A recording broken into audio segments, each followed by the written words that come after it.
Assalamualaikum warahmatullahi wabarakatuh. Perkenalkan, nama saya Muhammad Fajrin Nurfat, biasa dipanggil Fajrin, dengan NIM 20250150303058. Pada kesempatan kali ini, saya akan menuntaskan ulangan akhir semester atau UAS dengan mata kuliah Ulumul Quran. A'udzu billahi minasyaitonir rajim. Bismillahirrahmanirrahim. Alhamdulillahi rabbil alamin. Arrahmanir rahim. Maliki yaumiddin. Iyyaka na'budu wa iyyaka nasta'in. اهدنا الصراط المستقيم صراط الذين أنعمت عليهم غير المغضوب عليهم ولا الضالين.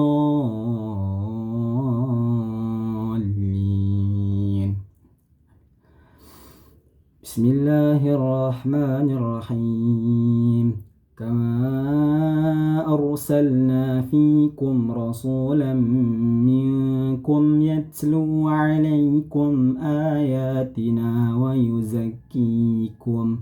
ويزكيكم ويعلمكم الكتاب والحكمة ويعلمكم ما لم تكونوا تعلمون فاذكروني أذكركم واشكروني ولا تكفرون. يا أيها الذين آمنوا استعينوا بالصبر والصلاة إن الله مع الصابرين. ولا تقولوا لمن يقتل في سبيل الله أموات بل أحياء ولكن لا تشعرون. ولنبلونكم بشيء من الخوف والجوع ونقص من الأموال والأنفس والثمرات وبشر الصابرين الذين إذا أصابتهم مصيبة قالوا إنا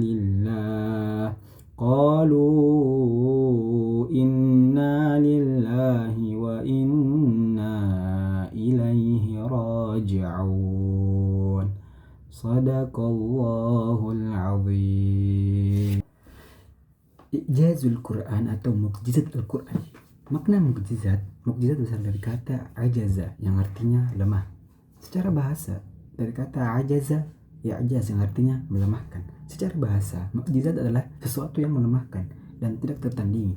Secara istilah amru khaliqul adah, yaitu sesuatu yang di luar batas normal yang diberikan kepada Nabi dan Rasul. Tujuan mukjizat ini tidak dimiliki oleh manusia biasa, melainkan hanya untuk para nabi sebagai bukti bahwa mereka adalah utusan Allah Subhanahu wa taala. Hal ini bertujuan untuk membedakan mana nabi dan rasul yang palsu dan mana nabi rasul yang asli. Mukjizat ini tidak dapat tertandingi. Contohnya seperti Nabi Musa melawan Firaun, Nabi Musa membelah lautan. Ada dua jenis mukjizat, yaitu mukjizat indrawi dan maknawi. Indrawi dapat disaksikan melalui panca indera dan semua nabi mendapatkan mukjizat ini. Contoh kejadian pada Nabi Musa yang disaksikan oleh banyak orang. Kelemahan tidak bisa diulang dan tidak diminta berdasarkan kehendak nabi. Kemudian mukjizat maknawi. Mukjizat ini hanya ada satu yang diberikan kepada Nabi Muhammad SAW dan tidak ada mukjizat yang diberikan kepada nabi-nabi sebelumnya. Dan mukjizat ini kekal abadi sampai akhir kiamat, yaitu Al-Quran. Perbedaan mukjizat sihir, sarkarama, irhas, dan sulap. Mukjizat datang dari Allah sebagai pertolongan kepada utusannya, nabi, dan bersifat menguntungkan. Sihir bukan berasal dari Allah, melainkan dari iblis melalui perjanjian antara penyihir dan iblis.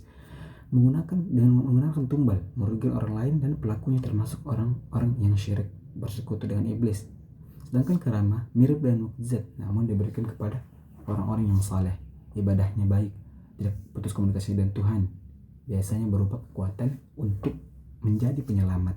Contoh, seseorang yang kehadirannya membuat tempat yang ricuh menjadi tenang, namun setelah ia pergi, tempat itu ricuh kembali.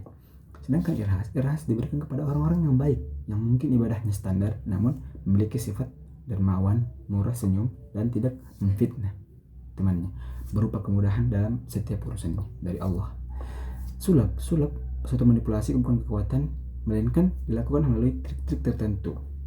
Mukjizat Al-Quran bersangkut paut dengan mukjizat maknawi dari aspek kebahasaan. Hingga saat ini tidak ada orang yang mampu membuat bahasa seperti bahasa Al-Quran, struktur bahasa Al-Quran. Bahkan orang Arab yang fasih sekalipun mengakui bahwa bahasa Al-Quran ini bukan bahasa biasa. Dari aspek sejarah, Al-Quran menceritakan masa lampau, masa sekarang, dan masa yang akan datang.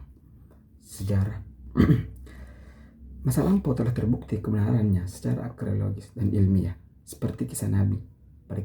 Dari aspek sains, pengetahuan Al-Quran mengandung ayat-ayat tentang penciptaan manusia, janin di rahim ibu, bagaimana alam kosmos, bagaimana semesta, bagaimana ekonomi, bagaimana biologi. Semua telah dijelaskan akurat dalam Al-Quran.